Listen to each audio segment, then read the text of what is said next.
Hey garden friends, it's Mel with Sucky Crafts, and today I'll be showing you how to transplant an overgrown succulent. So if you're like me, you probably leave your succulents in their original nursery pots for a little too long. And you can see that this is exactly what's happened to the succulent here. This is a Haworthia cooperi, and this is the mother plant right here. And as you can see all these little pups all around her. And it's kind of stunted the growth of this plant because it's been in this nursery pot for so long that it's already grown its roots. The roots are already root bound and it has no other space for it to grow. So this could be, to help the succulent grow and keep growing healthy, because it's healthy, it's just kind of all squished in there, it's time to transplant. And it's very easy. And I always recommend terracotta and succulent soil, of course. And all we're gonna do is pop it out and put it into a bigger pot. So you can see this pot here is at least 2 inches bigger than its original pot. So that's very important. If you plant succulents in bigger pots right away, they start to grow almost immediately. It's really awesome to watch that happen. So the first thing I'm going to do is I'm going to fill my terracotta pot with succulent soil, of course. And that pot has drainage. Always have drainage. Okay, and I think that'll be enough. I'm going to pop this little baby out. Just like that. Check that out.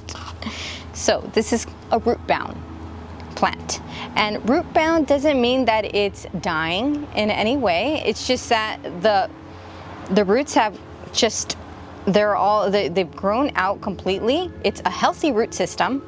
The root system isn't failing in any way. It just doesn't have the roots just don't have any more space to grow. That's all that a root bound plant really means.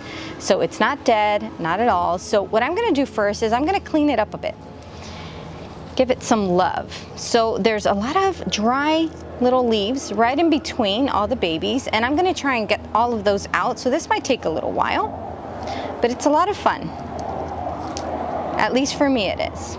And you just pop them right out. They're so dry that it doesn't take much, honestly. All right, and this will prevent pests from going in there and nesting in the old leaves. That's where they like to live. All right, and I think that's fine. And now I'm just gonna kind of tease this root ball and loosen it up a bit. So I'll start from the top. And even if you kind of take some of the roots off, it'll be fine. It will be fine. So there we go. Oh, it can breathe now. And there's so many old leaves down under there at the base that I'm gonna pluck off. All right, there we go. And I'm also gonna do that to the bottom. I'm just gonna tease it a bit. And try to work that old soil out of the roots, because it's gonna get some new soil. All right. So I'm curious to know how many babies there are. Can you guess? There's 1, 2, 3, 4, 5, 6, 7, 8, 9, 10 babies.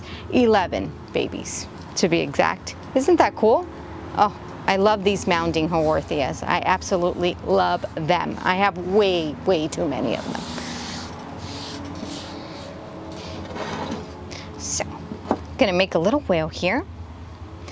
And as you can see, the roots are perfectly fine. Now that we let them loose and they can breathe, you see, those are some healthy looking roots right there. Beautiful. So, because they grow so shallow, you see how they're very close to the base there? I'm gonna make a nice deep hole for them. And I'm gonna try and fit them all in. So a nice wide well for something like this that's gonna grow, because all of these babies are gonna start to grow. And they get really, really big. And then someday I can make a video on how to pop the little babies out and transplant them on their own.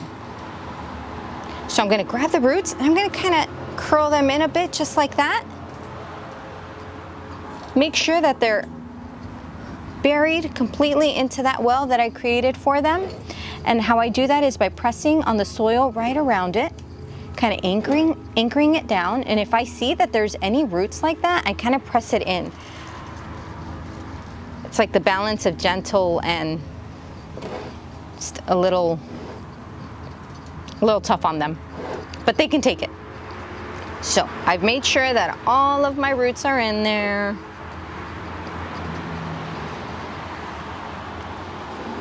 And there you go, it has a new home and it looks so much better. It looks like a different plant. Just because it was in this little nursery pot right here, but see what a difference that is? Beautiful. So the next thing you want to do is, if you haven't covered all the roots and you need more soil, don't be shy.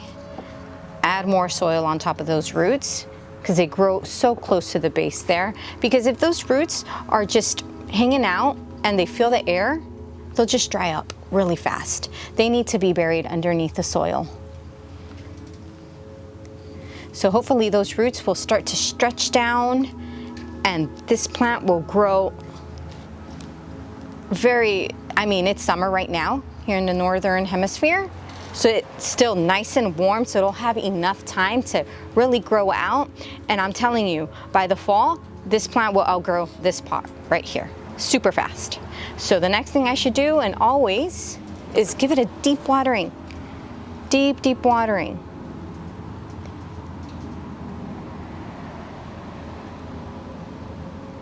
That was fun. And I saved a little succulent because, you know, they can't really stay in here for that long. They start to really dry out completely, and they dry and dry and dry, and they just become little, they just wither away. All right. So you just give it a nice deep watering, and that's all there is to it. You keep this in a nice partly shaded area with part sun, and water it every 2 weeks, a nice deep watering, and you have yourself almost a new succulent. I hope that you enjoyed this video, and until next time, bye garden friends. Oh hey, you're still here. Wow.